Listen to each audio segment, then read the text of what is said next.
क्या आप जानते हैं तीतर को? तीतर अल्लाह ताला की बनाई हुई एक बेहद खूबसूरत मखलूक। ये वो परिंदा है जिसकी करीब 40 प्रजातियां इस धरती पर मौजूद हैं और हर एक अपने आप में एक अजूबा है।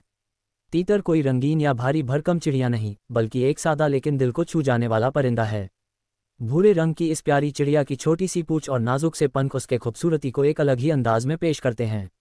ये परिंदा ज़मीन पर रहता है, इसे अंग्रेजी में फ्रैंकुलिन कहा जाता है। दुनिया के हर कोने में ये पाया जाता है, मगर अफसोस वक्त के साथ इसकी तादाद घटती जा रही है। भारत की सरजमीं पर भी तीतर की कई किस्में मिलती हैं, जैसे काला तीतर, भूरा तीतर और नेपाल तीतर। खास तौर पर उत्तर भारत और हिमालय के तराई इलाकों में इनकी मौजूदगी हर उस शख्स को महसूस होती है जो कुदरत से जुड़ा हुआ है। ये चिड़िया बड़ी ही चालाक और फुर्तीली होती है, हमेशा चौकन्नी रहती है, हर हलचल पर नज़र रखती है। इसकी लंबाई सिर्फ 25 से 30 सेंटीमीटर होती है, लेकिन इसकी ज़िंदगी का अंदाज हैरतअंगेज है। कुदरत ने इसे ऐसा रंग दिया है कि यह घास फूस और झाड़ियों में खुद को आसानी से छुपा लेती है। नर तीतर की गर्दन पर सफ़ेद धारियां होती हैं और उसकी आवाज़ मादा तीतर से ज़्यादा तेज़ और बुलंद होती है, मानो वो अपने वजूद का ऐलान कर रहा हो।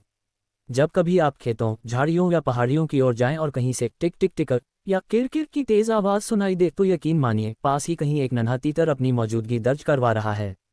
ये आवाज़ अक्सर सुबह और शाम के वक्त सुनाई देती है, जब तीतर अपने रोज़मर्रा की मेहनत में लगा होता है, खाना तलाशने निकलता है, अपने बच्चों का पेट भरने की फिक्र में भटकता है। मादा तीतर बड़ी ममता से ज़मीन पर घोंसला बनाती है, टहनियों और घास से, और फिर एक बार में 8 से 15 अंडे देती है। सिर्फ 18 से 21 दिनों में उसमें से प्यारे प्यारे चूजे बाहर निकल आते हैं। ये चूजे जैसे ही दुनिया में आते हैं, चलने और दौड़ने लगते हैं। ये अल्लाह की बहुत बड़ी कुदरत है। मादा तीतर अपने बच्चों को दाना चुगना सिखाती है और हर पल उनकी हिफाजत करती है, जैसे इंसानों की माँ अपने बच्चों के लिए जान भी लड़ा देती है। तीतर उड़ सकता है, लेकिन उसके छोटे पंख और भारी शरीर की वजह से वह अक्सर दौड़ना पसंद करता है। खतरा महसूस होते ही ये परिंदा पहले बिजली की तरह दौड़ता है, फिर अचानक एक झटके से थोड़ी दूर उड़ जाता है, बस 50 से 100 मीटर तक। दिन भर जमीन पर चलकर अपना खाना तलाशता है, झाड़ियों में छिपता है और रात होते ही कटीली झाड़ियों के अंदर अपने झुंड के साथ सो जाता है, जैसे एक परिवार सुकून के लम्हों में एक साथ हो। बचपन की यादों में तीतर की मौजूदगी आज भी ताज़ा है, जब खेतों की ओर जाते हुए हमारे कदमों के पास से एक तेज फुर्र की आवाज़ आती थी और तीतर उड़कर निकल जाता था। वो आवाज़ आज भी दिल को छू जाती है। लेकिन दोस्तों, ये परिंदा अब धीरे धीरे गायब होता जा रहा है।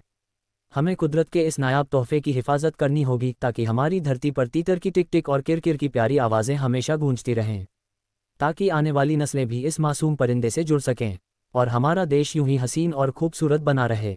हमारे चैनल को सब्सक्राइब कर दें।